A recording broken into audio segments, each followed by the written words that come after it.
Bonjour à tous et bienvenue sur le plateau de l'édition spéciale de la rédaction de Bâti Actu et l'Expert, en direct des Assises nationales du logement et de la ville à la Cité universitaire de Paris. J'ai le plaisir d'accueillir sur ce plateau Antoine Sellier. Bonjour monsieur. Vous êtes responsable du pôle résidentiel chez GRDF et vous allez nous parler aujourd'hui de la pompe à chaleur hybride, plus largement de l'hybridation des systèmes. Alors c'est un sujet qui monte en puissance dans la filière. Le congrès de l'UMG-CCP de la FFB il y a quelques mois à Lille a eu l'occasion effectivement de présenter l'hybridation comme étant finalement un levier à actionner pour permettre à la filière de rebondir dans ce contexte quand même très difficile qui est le sien. Pour commencer, qu'est-ce que c'est que l'hybridation des systèmes? Qu'est-ce que c'est que la pompe à chaleur hybride? Mais alors oui, une pompe à chaleur hybride, en fait, c'est l'association intelligente d'une chaudière et d'une pompe à chaleur. Et donc l'idée, c'est que cette régulation entre les deux systèmes, elle se fait en fonction des besoins du bâtiment, en fonction des conditions extérieures, et bien sûr, donc besoins du bâtiment, conditions extérieures, et aussi la performance des systèmes. Donc en combinant tout ça, on peut même rajouter les prix des énergies, et en prenant tous ces critères en compte, la force de la PAC hybride, c'est qu'elle va réussir à gérer tout ça de manière très performante. On dit souvent que d'ailleurs l'intérêt de l'hybridation, c'est qu'on capte l'efficacité de la thermodynamique et en même temps la réactivité de l'énergie gaz. Donc on combinait la force des deux énergies, des deux systèmes, du coup ce qui donne quelque chose à la fois très performant et aussi quelque chose qui permet de décarboner. Voilà. Donc aujourd'hui, nous on trouve que cette solution hybride, comme vous l'avez dit, elle est en train de monter en puissance parce que il y a une espèce d'alignement des planètes. Alignement des planètes, pourquoi? Parce qu'aujourd'hui, on voit les infrastructures énergétiques, ça devient très compliqué. Donc du coup, la flexibilité énergétique est un sujet qui est en train de monter en puissance. Et quand dans les bâtiments, vous avez un système bi-énergie, mais d'un seul coup, vous êtes capable, en fonction des contraintes des infrastructures, de consommer moins. Et ça, dans le monde électrique, le fait de pouvoir s'effacer, ça va avoir de plus en plus de valeur. Parce que les infrastructures énergétiques, et notamment électriques, elles doivent gérer des productions d'ENR assez volatiles, aléatoires. Là-dessus, vous rajoutez, vous voyez bien le contexte géopolitique, une volatilité des prix des marchés. On le voit encore malheureusement avec l'actualité, qui fait qu'aujourd'hui, on a des marchés très nerveux. Et quand vous avez une bi-énergie, c'est aussi le fait de vous dire, mes prix d'énergie, je vais pouvoir les arbitrer. C'est ça, ça évite de mettre tous ses œufs dans le même panier. Voilà, Finalement. c'est ça, c'est le bon vieil adage. Mmh. Donc c'est vrai que la PAC hybride, en fait, c'est pas une innovation. Dans le secteur des thermiciens, on se dit que dans le monde des thermiciens, c'est un peu une redécouverte. Parce qu'in fine, c'est une solution qui existait depuis longtemps, mais on la redécouvre aujourd'hui, parce qu'elle permet en fait de cocher pas mal de cases qui sont celles de la performance, de l'efficacité et surtout de la décarbonation. Parce que nous, ce qu'on observe dans ces systèmes hybrides, c'est quand vous avez la bonne régulation, en fait, la pompe à chaleur, elle couvre 60 à 70% du besoin. Vous êtes conforme RE 2020, seuil 2025. Vous êtes compatible seuil BBC Renault. Donc c'est quand même une décarbonation. Voilà. Et quand on regarde le poids carbone, un projet RT12, quand on regarde les seuils de la RE 20, on était à 14 kg de CO2 par mètre carré par an sur le carbone énergie. Et aujourd'hui, avec un système hybride, on descend à 4. Donc en fait, on divise quasiment par 4, 3, 4 le carbone émis. Donc on voit bien que c'est un levier de décarbonation. Mais en même temps, vous sécurisez, c'est de la résilience, vous avez une bi-énergie.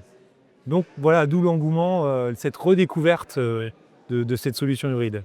Alors si on remonte la chaîne de valeur, par exemple, en commençant par les fabricants concrètement, et ensuite les bureaux d'études, les concepteurs et in fine les installateurs, en quoi l'hybridation des systèmes, la PAC hybride, leur donne une marge de manœuvre finalement supplémentaire à ces différents acteurs tout au long du processus? Alors c'est vrai que les systèmes hybrides, au-delà du fait qu'en tant qu'énergéticien, on se dit c'est extraordinaire parce que ça permet de gérer les flexibilités, ça permet de gérer le risque prix, techniquement c'est plus performant. C'est vrai que l'intérêt aussi de l'hybride, on s'en rend compte, c'est que ça apporte beaucoup de souplesse et de marge de manœuvre. Et aujourd'hui, on le voit bien avec la crise du logement actuellement, il y a une équation économique qui est très très compliquée à résoudre. Et là, ce qui est intéressant avec les systèmes hybrides, c'est qu'on arrive, pour les maîtres d'ouvrage, à leur amener un ballon d'oxygène dans les bilans financiers de promotion immobilière. Parce qu'aujourd'hui, faire tourner un bilan de promotion, c'est très compliqué. Et on arrive avec une solution bas carbone, où en divisant par 3 la puissance des pompes à chaleur, on reste bas carbone, donc on fait baisser les capex et on ne renie rien sur les émissions carbone, les exigences de la RE20. Donc on voit bien qu'on amène une souplesse pour le promoteur, hein, même pour le bailleur social. Et donc ça, c'est vraiment dans le contexte actuel d'inflation. Clairement, vous arrivez avec cette solution qui permet de baisser les capex, forcément, ça compte. Ça compte. Donc ça amène cette marge de manœuvre économique. Et puis aussi, il y a une marge de manœuvre technique. Aujourd'hui, les bureaux d'études, la conception, on voit bien aujourd'hui sur les projets RE20 ou les projets de rénovation, l'empilement des réglementations, l'enjeu de faire baisser les charges fait que la conception et le rôle du bureau d'études, il est devenu central. C'est un peu fini le copier-coller. On ne peut plus trop dupliquer des choses qu'on savait faire.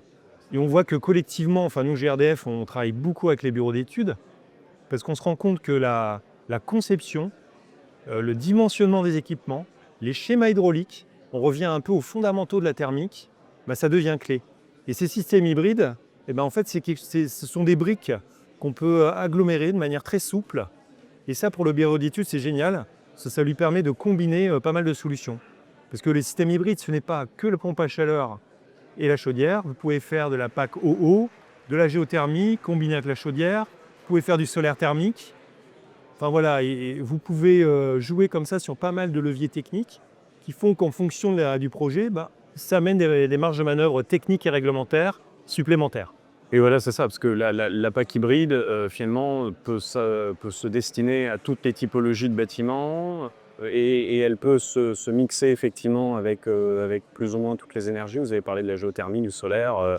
Ça ouvre quand même un certain nombre de champs. C'est aussi un autre aspect très intéressant de l'hybridation. C'est qu'on s'est rendu compte que les systèmes hybrides, ça marche au niveau individuel pour la maison. Ça marche au niveau collectif. Les packs hybrides collectives, ça marche très bien. Ça marche aussi pour le tertiaire, puisqu'aujourd'hui, on est en train de tester des solutions hybrides sur le scolaire, sur la santé, sur les hôtels. Donc même sur du grand tertiaire. Ça marche très très bien, en fait. On se rend compte que ça permet de répondre à des gros besoins d'eau chaude. Ça permet de gérer plus facilement en scolaire le fait que le bâtiment n'est pas toujours occupé. On se rend compte que l'hybridation, par son côté modulaire, très souple, permet de s'adapter à toutes ces contraintes techniques.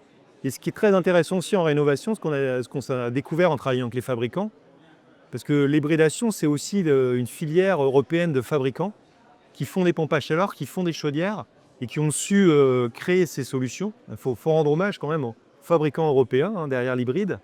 Il y a un vrai savoir-faire, ouais. Voilà, il y a un vrai savoir-faire. Local, si je peux dire. Et je pense que sans la nommer, il y a quand même une menace asiatique sur les systèmes thermodynamiques. Et l'hybridation, c'est aussi l'excellence d'une filière européenne qui est là. Donc c'est quand même pas négligeable. Et ce qui est aussi intéressant avec les systèmes hybrides, c'est sur les systèmes de rénovation. C'est-à-dire qu'aujourd'hui, on arrive à rénover ce qu'on appelle des add-ons, c'est-à-dire la PAC qu'on vient rajouter sur une chaudière existante. Donc si vous avez une chaudière qui est quasi neuve, très performante, vous pouvez rajouter une PAC sur la chaudière. Des systèmes existent, ils ont été développés par les fabricants. Donc voilà, donc vous avez à la fois ces systèmes un peu de plug and play, et puis aussi ces schémas hydrauliques bien pensés, collectifs. Mais on a aussi rajouté des PAC sur des chaufferies existantes qu'on a instrumentées, et franchement ça fonctionne très bien. Donc on voit que ce côté très modulaire, très adaptable, très souple, ça répond à la rénovation, ça répond au neuf, ça répond à tous les cas d'usage. Donc on s'amuse bien, voilà. Il n'y a plus qu'à. Les solutions sont déjà là, elles existent. Merci beaucoup Antoine Sellier. Je rappelle donc que vous êtes responsable du pôle résidentiel chez GRDF. Merci pour... Et j'aurais juste un petit mot de conclusion quand même sur ces systèmes hybrides, c'est qu'ils ont une force très importante pour l'avenir, c'est qu'ils vont pouvoir utiliser le gaz vert qu'on est en train d'injecter dans nos réseaux avec un plan très ambitieux, puisqu'en 2030, on vise le 20% de gaz vert dans le réseau, qui sera consommé par ces systèmes hybrides. Et on atteindra le bâtiment zéro émission. Voilà. Vous faites bien de le rappeler, le gaz se décarbone lui aussi. Voilà, les systèmes s'hybrident et le système se décarbone. Voilà, l'énergie se décarbone. Merci beaucoup Merci, Antoine Corentin. Sellier, merci à vous de nous avoir suivis et à très bientôt pour de nouvelles vidéos. Merci.